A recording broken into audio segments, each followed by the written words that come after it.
Tablik Akbar, nikmatnya Ramadan, Tangerang, hanya di iNews. Pesawat ekonomi domestik secara keseluruhan selama kurang lebih 2 minggu itu di angka 13 hingga 14% harga penurunan tiketnya. Ini mudah-mudahan juga membantu masyarakat yang sudah mempersiapkan diri akan pulang kampung, bertemu dengan keluarga, merayakan Idul Fitri.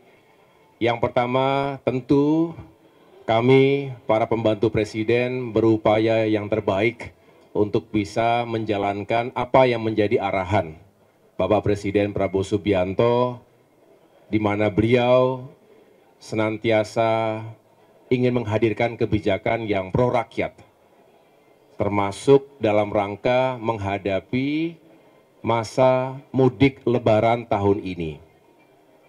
Beliau kemarin juga telah menyampaikan berbagai upaya, kebijakan, dan juga secara teknis mudah-mudahan bisa membantu masyarakat sehingga suasana di bulan suci ini semakin baik dan pada saatnya arus mudik juga arus balik itu bisa semakin aman, nyaman, dan menyenangkan. Dan juga yang lebih penting lagi adalah harga tiket yang lebih terjangkau bagi masyarakat. Izinkan saya selaku Menteri Koordinator Bidang Pembangunan, saya ulangi bidang infrastruktur dan pembangunan kewilayahan, di mana salah satu tugas utamanya adalah mengkoordinasikan sektor perhubungan, maka pada kali ini kami ingin menyampaikan beberapa hal terkait kebijakan menjelang mudik Lebaran. Yang pertama, kita mengetahui dan memprediksi akan ada lonjakan mobilitas, dan ini terjadi setiap Lebaran, dan lebih tinggi tentunya dibandingkan Nataru 2024 yang lalu. Oleh karena itu beberapa hal yang harus disiapkan, pertama terkait dengan infrastruktur.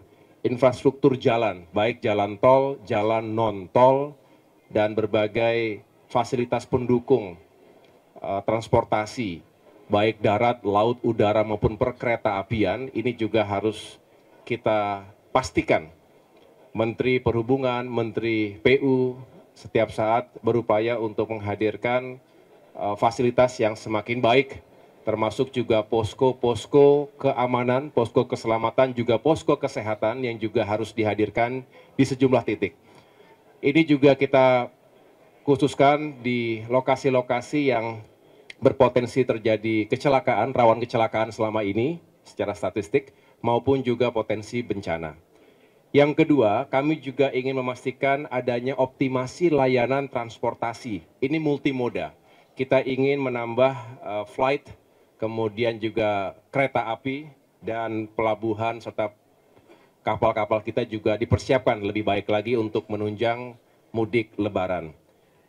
Posko terpadu lintas KL tadi juga saya sudah sampaikan, ini diharapkan juga bisa memonitor segala sesuatu yang terjadi di lapangan sehingga cepat untuk bisa mengambil keputusan dengan menggunakan sistem berbasis data termasuk AI. Kita berharap juga di sana sini dilakukan manajemen bahkan rekayasa lalu lintas jika diperlukan dan mendeteksi jika ada kepadatan yang terlalu berlebihan sehingga bisa diurai dengan mekanisme yang dijalankan oleh Kementerian Perhubungan maupun Korlantas Polri. Kita juga ingin memastikan bahwa menghindari segala bentuk kecelakaan, apalagi yang fatal. Kita ingin tegas untuk menertibkan odol. Truk-truk odol, over dimension, overload ini juga seringkali mengakibatkan kecelakaan lalu lintas. Ini tidak bisa dibiarkan. Kita ingin memastikan bahwa bukan hanya pengemudi, tapi juga para owner bertanggung jawab. Jangan sampai truk-truknya berlebihan kapasitas, terutama di jalan-jalan yang padat penduduk dan padat pengemudi, itu bisa menyebabkan kecelakaan di jalan. Kemudian kami juga sampaikan kebijakan lainnya terkait dengan upaya mengurai kemacetan. Kami juga sudah berkoordinasi dengan Kementerian PAN-RB terkait dengan mengurai kemacetan dengan cara flexible working arrangement, flexible work arrangement, atau dulu sering dikenal sebagai work from anywhere. Ini harapannya adalah kita bisa mendahulukan ataupun memulai distribusi mobilitas menjelang mudik Lebaran lebih dulu, H-7. Jadi pada tanggal 24 Maret diharapkan sudah bisa diberlakukan work from anywhere atau flexible work arrangement. Ini diharapkan untuk mengurangi puncak-puncak kepadatan lalu lintas di hari-hari atau di malam-malam menjelang Idul Fitri. Kita tahu Idul Fitri nanti juga berhimpitan dengan Hari Raya Nyepi untuk saudara-saudara kita umat Hindu khususnya yang ada di Bali. Nah, ini kita harus atur benar supaya tidak terjadi penumpukan yang terlalu parah. Oleh karena itu harapannya dengan juga disesuaikan dengan sekolah, ya libur-libur sekolah ini juga mudah-mudahan bisa menjadi solusi untuk mengurai kemacetan yang berlebihan. Kami juga ingin memastikan bahwa ada insentif, ya penurunan harga tiket.